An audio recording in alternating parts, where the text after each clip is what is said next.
Hello guys and girls, welcome, this is Dr. Dre, and in this video I would like to talk about and show you the T49 American Tier 8 light tank.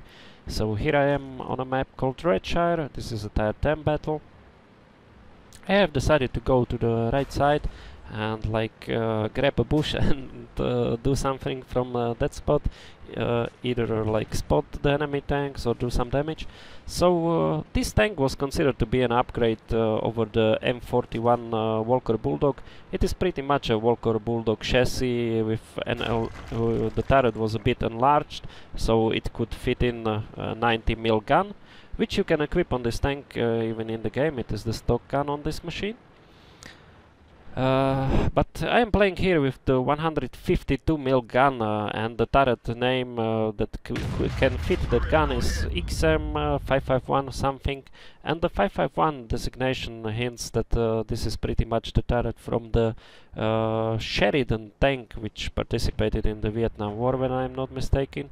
It was considered to be a light tank slash amphibious tank, and it had the 152mm gun, which could even fire missiles. So yeah, this is pretty much the turret and the gun of that machine, fitted on a Walker Bulldog chassis pretty much. So yeah, the gun, as you can see, the aiming times take ages, and I have all the equipment to like make the aiming time better. I have word step, I have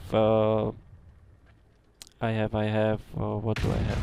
I have vents, and I have a gun laying drive. I am not using optics, I am not using a rammer, as you can see. Even with all those things that help you to aim faster, and I'm driving with Coca-Cola, so in every battle this gun barely aims. As you can see, the circle is like the size of the moon.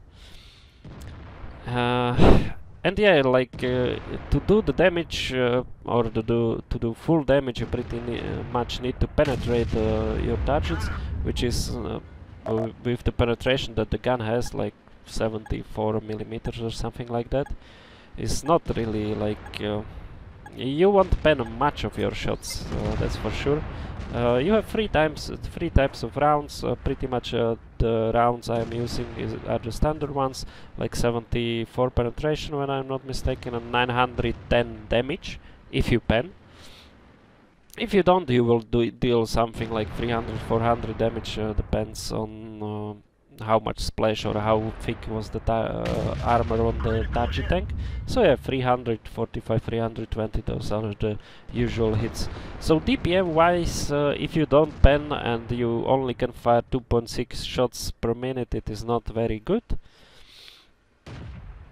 But if you can pen, it will make you smile. So yeah, three types of rounds. The second type of round, I think that's the premium one, has 10 more millimeters of penetration, same damage. And then you have an anti-tank round that has like 170 penetration and 700 damage.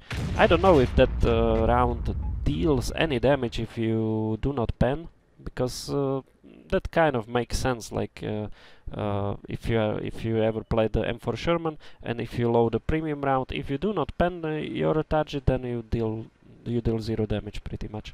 So I think that's the case with the second type of round, and I didn't really use it, I think, in my games. Here was a blunder. I didn't hit the 3090. I would cripple him big time because he doesn't have the armor. So the gun works really nice if you can hit like a soft skin like the 3090 or like scouts, leopards, and tanks like that don't have the armor. Here I made a blunder because I went like to the left side of the rock, and enemy tanks can shoot at me, but the second shot deals no damage.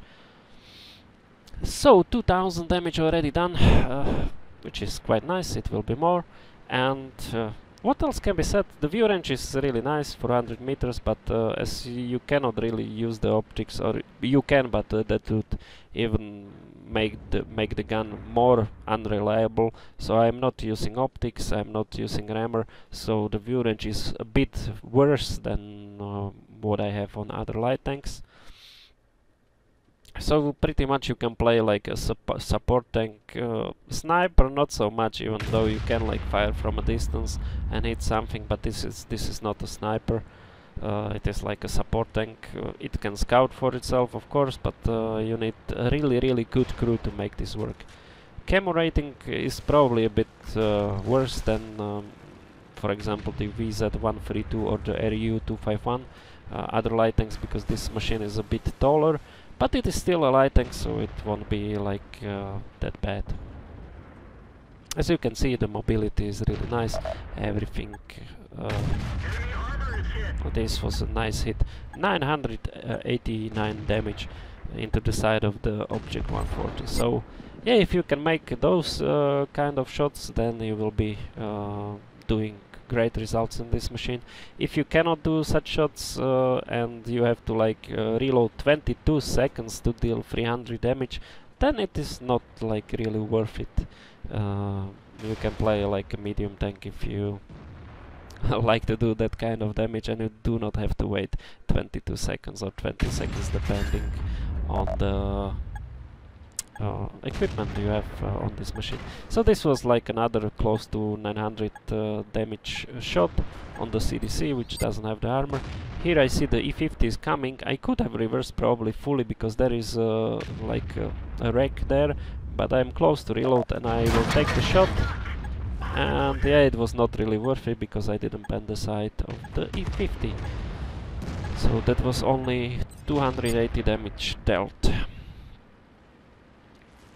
Okay, but overall I have already 4200 damage, which is not bad. 2 kills. Let's see if I can do something more in this game. The E50 goes down.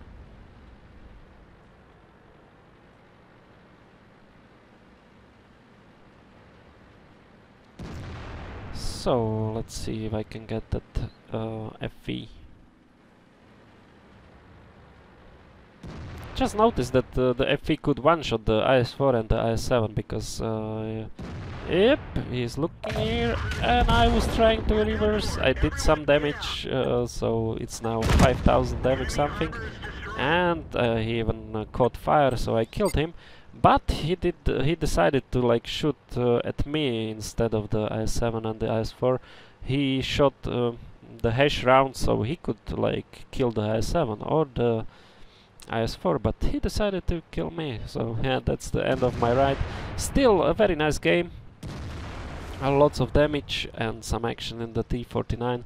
So yeah, to wrap this up, this tank, nice mobility, everything is nice. The gun makes you smile if you can pan. If you don't, it is not really worth it. And you need a really skilled crew for this, like brothers in arms, full camo, everything for stabilization of the gun, snapshot and all that stuff. So try it if you like it. It can be a good machine. If you do not have a good crew, I would not recommend this that much. So thanks for watching. See you in some next video. Bye bye.